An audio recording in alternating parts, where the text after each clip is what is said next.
चलो तो हम लोग आज एग्रीगेट डिमांड का एक ऐसा न्यूमेरिकल देखेंगे जिसमें हम सारे कंसेप्ट को अपने क्लियर करेंगे, चाहे वो इनकम का कंसेप्ट हो, कंजम्पशन हो, सेविंग हो, चाहे हमारा एपीसी हो, average propensity to consume, average propensity to save, MPC marginal propensity to consume और मार्जिनल प्रोपेंसिटी टू सेव हो।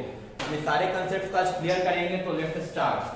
तो सबसे पहले हमारे क्वेश्चन में दिया हुआ है कि हमारा इनकम दिया हुआ है और हमारा कंजम्पशन दिया हुआ है। तो जहां तक आप पढ़े हैं, अभी तक आप जहां तक पढ़े हैं, आपको पता है कि जहां पर इनकम दिया रहता है और जहां पर कंजम्पशन दिया रहता है तो आप क्या करते हैं, सेविंग निकाल लेते हैं। ठीक है, अब इसको मैं आपको थोड़ा कंसेप्ट क्या समझाता हूं कि मान लीजिए कि आपकी किसी महीने की सैलरी आई, 40,000 रुपए आपने इनकम किया। कितना इनकम किया? 40,000 रुपए आपने कमाया एक महीने में। ठीक है, अब बात करते हैं कंजम्पशन की कि आपने खर्च कितना किया। तो कहता है कि आपने उस महीने में 10,000 रुपए सिर्फ खर्च किए। ठीक है, उस महीने में सिर्फ कितने खर्च किए? 10,000।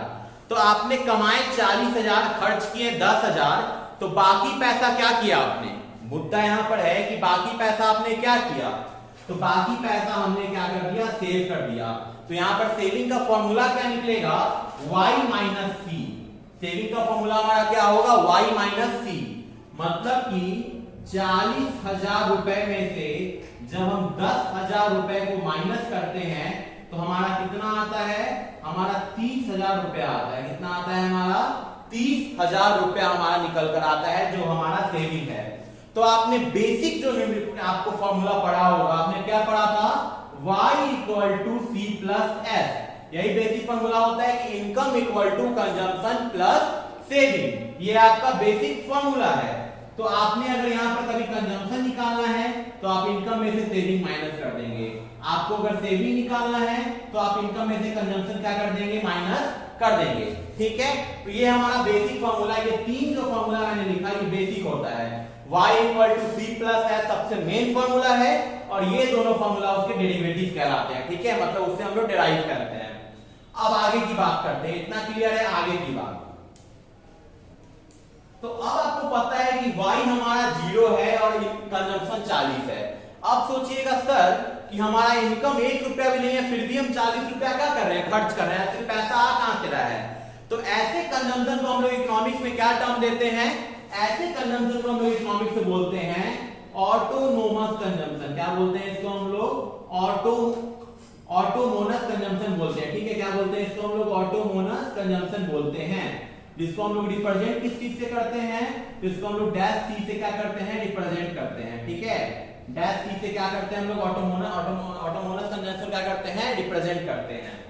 अब बात आता है कि ऑटोनोमस कंजम्पशन कहां से आता है?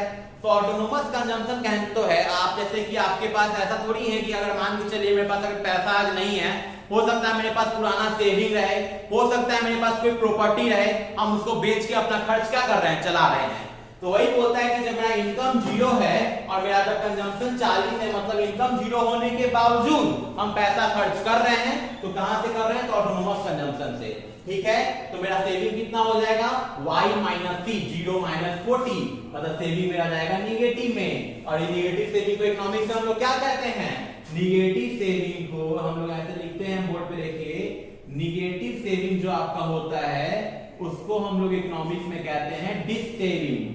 क्या कहते हैं इकोनॉमिक्स में? हम लोग कहते हैं इसको डिस सेविंग के नाम से जाना जाता है। निगेटिव सेविंग को हम लोग डिस सेविंग के नाम से भी जानते हैं। ठीक है, निगेटिव सेविंग कहने का मतलब जब आप 1 रुपया बिना बचा रहे हो, आपका सेविंग निगेटिव में जा रहा हो। अगला 50 मेरा इनकम है, 70 मेरा क्या है? कंजम्पशन है। अभी भी क्या है? इनकम थोड़ा हुआ है लेकिन कंजम्पशन उससे ज्यादा है, तो फिर मेरा सेविंग किस में जाएगा? -20 में जाएगा। अगला मेरा इनकम है 100, मेरा कंजम्पशन है आपको 100, मतलब मैंने जितना कमाया उतना मैंने क्या कर दिया? आपको खर्च कर दिया। तो ऑब्वियस की बात है 100 माइनस 100 क्या होगा? 100 माइनस 100 होगा आपको 0। अगला मैंने 150 रुपए कमाए। कितने कमाए? y हमारा है 150 और मैंने खर्च किए मात्र 120 रुपए। तो मैंने 30 रुपया क्या किया? मैंने 30 रुपया सेव कर लिया होगा। ठीक है, यहाँ पे 30 रुपया मैंने क्या कर लिया? सेव कर लिया। अब मैंने कमाया 200 रुपया और खर्च किया मैंने 130 रुपया। कितना कमाया मैंने? 200 रुपए कमाया और खर्च किए मैंने कितने? 130 रुपए मात्र खर्च किए। तो मेरी सेविंग कितनी की होगी? मेरी सेविंग जो होगी वो आपको 70 रुपए की होगी। कितने की होगी मेरी सेविंग? आपको 70 रुपए की होगी। ठीक है। अब कहता है कि अब डेल्टा वाई मैंने लिखा, डेल्टा सी लिखा, डेल्टा एस लिखा, तो इसका यूज कहां पे आता है? तो जब भी आप एमपीसी और एमपीएस बनाने जाइएगा तो आपको डेल्टा का यूज आएगा। इकोनॉमिक्स में या किसी भी जगह पे इकोनॉमिक्स पढ़े कोई सब्जेक्ट, डेल्टा का मतलब क्या होता है? डेल्टा का मतलब होता है चेंज। डेल्टा का मतलब क्या होता है? चेंज, बदलाव। कितना बदलाव आ रहा है? क्या हो रहा है? कितना बदलाव आ रहा है? डेल्टा मतलब क्या होता है? चेंज, बदलाव कितना है। तो कहता है कि 0 से पहले तो मेरा इनकम क्या था? 0 है तो पहले तो कुछ नहीं, 0 से 50 हो गया। 0 से कितना हो गया? 50 हो गया। तो कहने का मतलब है कि 0 से अगर मेरा इनकम क्या हो रहा है? 50 हो रहा है, तो कहने का मतलब मेरा क्या है? इनकम कितना चेंज हुआ? मेरा इनकम चेंज हुआ आपको 50 का।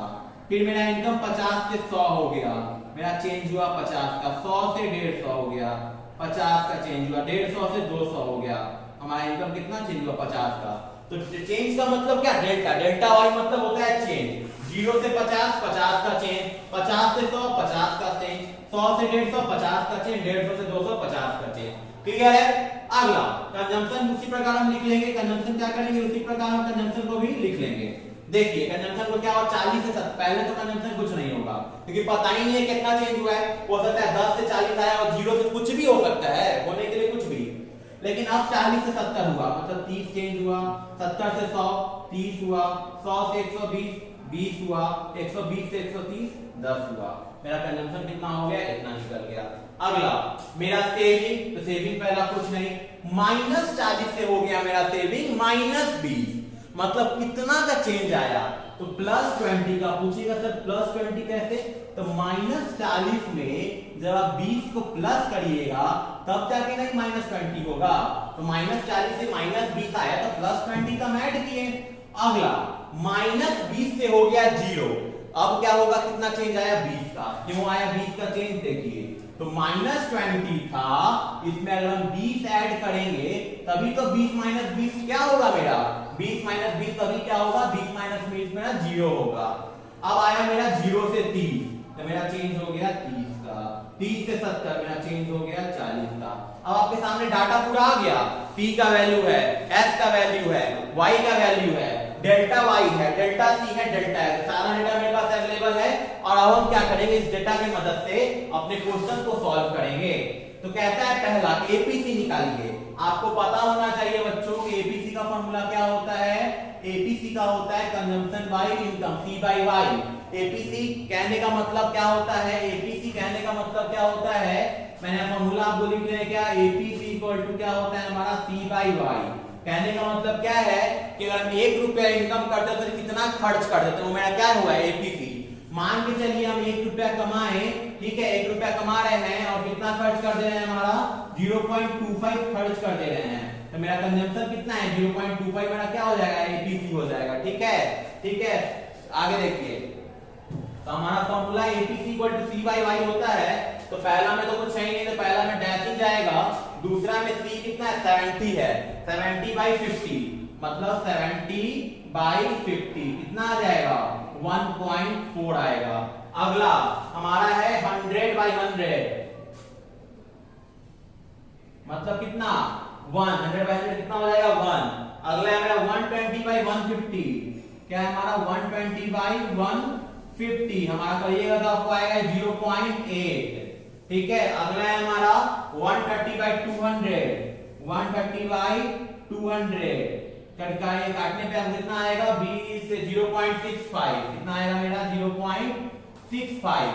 तो कहने का मतलब यहाँ पर ये है कि हम 1 रुपया कमाते हैं और 1 रुपया 40 पैसा खर्च कर देते हैं। ऑब्वियस सी बात है कि हम कंजम्पशन क्या कर रहे हैं? ज्यादा कर रहे हैं, क्योंकि Y को हमेशा हम यूनिट मानते हैं, मतलब 1 मानते हैं और 1.4 हम कंजम्पशन कर दे रहे हैं, मतलब मेरा कहीं ना कहीं कंजम्पशन ज्यादा है।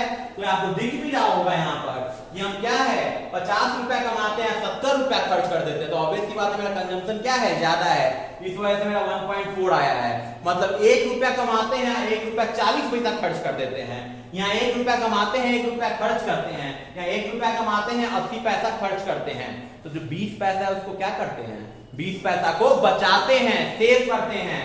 तो आप चाहिएगा, अगर आप चाहते हैं कि एपीएस कैसे निकलेगा, तो फॉर्मूला लगाइए एपीएस का, एस बाई वाई मतलब -20/50। क्या है, -20/50 है हमारा। तो करिएगा तो आपको आ जाएगा -0.40। ठीक है, यहाँ पर ऐसे हम दे देते हैं आपको बताने के लिए कि कौन कौन क्या क्या है। बताने के लिए आप यहाँ पे लाइन दे दे रहे हैं कि लाइन देने समझ में आएगा कि आपका ये कौन सी क्या क्या है। ठीक है, तो आपका क्या है -0.4 रुपया। अब मेरा यहाँ पर सेविंग कितना है, 0 है, और y कितना है, 100 है। तो 0/100 होगा s बाई y, 100 0 0। यहाँ पर मेरा कितना है सेविंग, यहाँ पर सेविंग मेरा 30 रुपया है, इनकम मेरा है 150। 30/150 करिएगा तो कितना आएगा, 0.20। ठीक है, अगला हमारा सेविंग कितना है, 70 रुपया, इनकम है 200। तो 70/200 डिवाइड करने पे आपको आएगा, काट दीजिएगा, आएगा 0.35। कितना आएगा हमारा, 0.35। तो यहाँ पर हम फॉर्मूला से निकाले APS equal to S by Y. APS का एक और फॉर्मूला होता है, एपीएस का फॉर्मूला होता है 1 माइनस एपीसी। सिंपल सी बात है कि हम जितना खर्च करेंगे और उसको 1 में से घटा लेंगे। और हम क्या कहते हैं, एपीएस का फॉर्मूला देखिए, अगर हम क्या कहते हैं कि एपीएस का फॉर्मूला है 1 माइनस एपीसी, कि अगर 1 रुपया कमाते हैं और उसमें से 1 रुपया 40 पैसा माइनस करेंगे तो ऑब्वियस सी बात क्या है, मेरा जो आपको क्या कहते हैं एपीएस आएगा वो निगेटिव ही जाएगा। 1 रुपया खर्च है, माइनस एपीसी करेंगे तो 0 आएगा। 1 माइनस 0.8 करेंगे 0.20 आएगा। मतलब सब आपस में क्या है, इंटर रिलेट कर रहा है। सब क्या कर रहा है, आपस में हमारा इंटर रिलेट कर रहा है। अब हम बात करते हैं एमपीसी का। बात किसका करते हैं, हम आपको एमपीसी का बात करते हैं कि एमपीसी क्या होता है। एमपीसी का फॉर्मूला आपको पढ़ाया गया है कि delta C by delta Y होता है। तो पहला तो कुछ नहीं होगा, उसके बाद डेल्टा सी कितना है, 30 है, डेल्टा वाई कितना है, 50 है। तो 30/50 पहले हम लिख देते हैं, पहले लिख ही देते हैं, फिर बनाएंगे, कैलकुलेशन करेंगे। अगला 30 हाँ इसमें भी क्या है, 30/50 है। ठीक है, 30/50 है। इसमें क्या है, 20/50 है, 20/50 है। ठीक है, आगे हमारा कितना है, 10/50 है। कितना है हमारा, 10/50 है, इक्वल टू कर देते हैं। ठीक है, फिर एम्पियर देखते हैं। एम्पियर क्या होता है, delta S by delta Y. क्या होता है ampere, delta S by delta Y. तो हमारा 20 पहले तो कुछ नहीं है, क्योंकि कुछ रहेगा तब ना कैलकुलेशन करोगे। 20/50 है, 20 बाई हमारा क्या है, 50 है। फिर हमारा कितना है, 30/50 है। ठीक है, इक्वल टू अंतिम मेरा क्या है, 70 कह रहे हैं 40/50 है। कितना है, 40/50 है। ठीक है, अब करो कैलकुलेशन। ये हमारा आएगा 0.6 आएगा, कट जाएगा। ये भी हमारा 0.6 आएगा, ये हमारा 0.4 आएगा, ये हमारा 0.2 आएगा। आगे ये हमारा 0.4 आएगा, ये हमारा 0.4 है, ये हमारा 0.6 है, और ये हमारा 0.8 है। और इस तरह से जो न्यूमेरिकल है ये क्या होता है, मेरा पूरा न्यूमेरिकल जो है ये सॉल्व होता है। तो हमने इसमें क्या क्या सीखा, तो हमने इसमें बेसिक फॉर्मूलाज जो होते हैं, आपको बेसिक नहीं जो फुल फॉर्मूलाज एक तरीके से देखा जाए तो जितने फुल फॉर्मूलाज आपके होते हैं aggregate demand and aggregate supply के, हमने इस न्यूमेरिकल में सीख लिया है। ठीक है, हमने y निकालना सीखा, हमने c निकालना सीखा, हमने s निकालना सीखा, हमने डेल्टा s सीखा, हमने डेल्टा c सीखा, डेल्टा y सीखा, एपीसी सीखा, एपीएस सीखा, एमपीसी सीखा और एमपीएस सीखा। सारा कुछ सीखने के बाद हमने क्या किया, एक बहुत ही ब्रीफ न्यूमेरिकल आपको बताया। इस ब्रीफ न्यूमेरिकल बताने के पीछे ऑब्जेक्टिव है कि आपको जो न्यूमेरिकल के कंसेप्ट हैं बेसिक, वो आपको कंप्लीट हो जाए, क्योंकि जब तक बेसिक्स क्लियर नहीं होंगे हम एडवांस न्यूमेरिकल नहीं बना सकते हैं इस चैप्टर का। और बोर्ड एग्जाम में अगर ये वाला न्यूमेरिकल का कंसेप्ट आपको आता है, कभी कभी तो यही न्यूमेरिकल उठा के पूछ देगा।